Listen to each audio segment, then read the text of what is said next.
I was going to do a very long video tonight. Actually, I did 13 minutes of it, and I can't fit it into this YouTube thing here.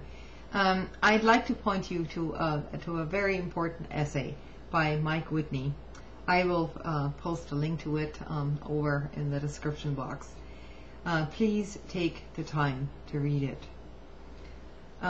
Mike Whitney is not a flaming liberal, so to say. He sees the larger economic picture, and he has been seeing it for years. And basically everything that he's been saying has come now to fruition.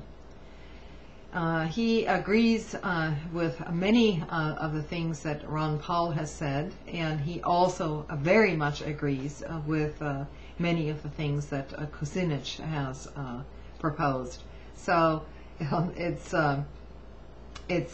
this truly is a bipartisan consensus, only not the bipartisanship that's being portrayed in the American press. I'd like to read you some excerpts from this essay. It's really long. I can't read all of it to you, but essentially what's coming is no matter what happens, bailout or not, we're in for some hard times. Every one of us.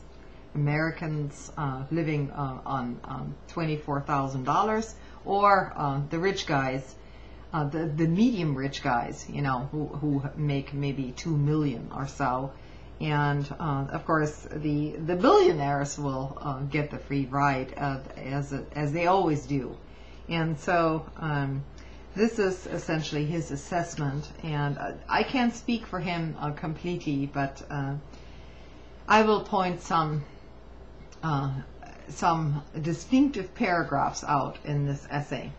Paulson's bill and Pelosi's bill after that is designed to avert a system-wide crash by clearing the banks' balance sheets so they can resume extending credit to consumers and businesses.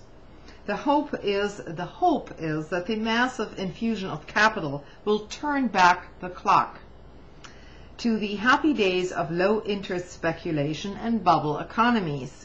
Paulson is a one-trick pony who firmly adheres to the belief that wealth creation depends on maximum leverage on an ever-weakening currency, wherever that might be, either here in the United States or elsewhere, for that matter. But that worldview is no longer applicable after reaching peak credit, where consumers are no longer able to make the interest payments, even the interest payments on their loans, and businesses and financial institutions are forced to curb their spending and dump their worthless assets onto the public. The system is deleveraging, and nothing can stop it. Paulson has yet to accept the new reality. Well, most ordinary people already know this. Besides, there is no guarantee that the banks will use this influx of money in the way that Paulson imagines. As one Wall Street veteran explained, I don't see one penny of that $700 billion ending up helping the broader economy. I see it as being used to prop up share prices to the major insiders, so that they can salvage as much as possible when they are dumping their shares at the same time. Indeed, the $700 billion is just a massive pump and dump scheme engineered with the tacit approval, of course, of the U.S. Treasury and Federal Reserve. Once the banksters have offloaded their fraudulent securities and crappy paper onto Uncle Sam, and that's us, or supposedly us, they will do whatever they need to pad the bottom line and drive their stocks up, as usual, and temporarily. That means they will shovel capital into hard assets, foreign currencies, gold, interest rate swaps, and other carry trade swindles, and into their own Swiss bank accounts. The notion that they will recapitalize so that they can provide loans to U.S. consumers and businesses in a slumping economy is nothing but a pipe dream. The U.S. is headed into its worst recession in 60 years, if not a complete meltdown. The housing market is crashing, securitization is completely broke, and the broader economy is drifting over the cliff. The banks are not going to waste their time trying to revive a moribund U.S. market where consumers and businesses are already completely tapped out. No way. It's on to greener pastures. They'll move their capital wherever they think they can maximize their profits, and that's going to be overseas. In fact, a sizable portion of these 700 billion or whatever is being fed into the system and will likely be invested into commodities, which means that we'll see another round of hyperbolic speculation in food and energy futures, pushing food and fuel prices even higher than what they have been during the last 4 months. And it's really,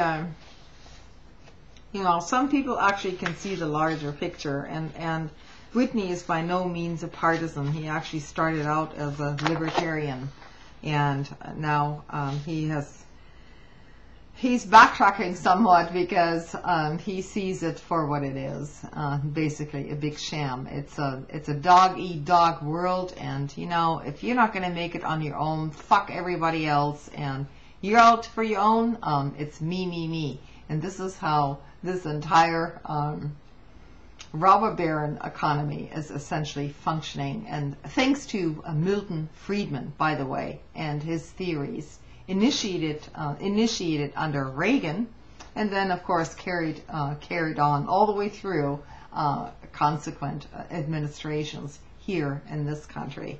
So the blame in terms of political parties goes all around here. And he says blah blah blah, it's all legal mumbo jumbo in terms of these bailout bills.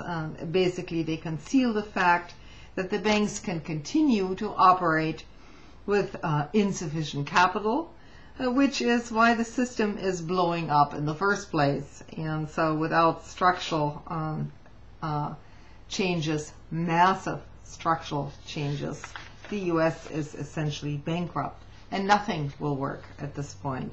The international community is divesting itself from this country, and no matter what happens at this point, it will be a hard road ahead for all of us who don't have enough money, to jump on a boat into paradise, and I don't know, buy your own island off of Dubai, or buy half the nation of Paraguay, as Bush is attempting to do at this point.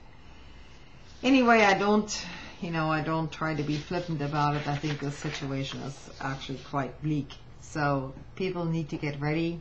Whatever happens is not going to be good. The bailout is coming too late, and hopefully some other bill will come along that will preserve some modicum of dignity for people who simply cannot make it on their own in the system, and those people will unite, hopefully, with other people around the globe, because we're all facing the same thing under this kind of idiotic system. Good night.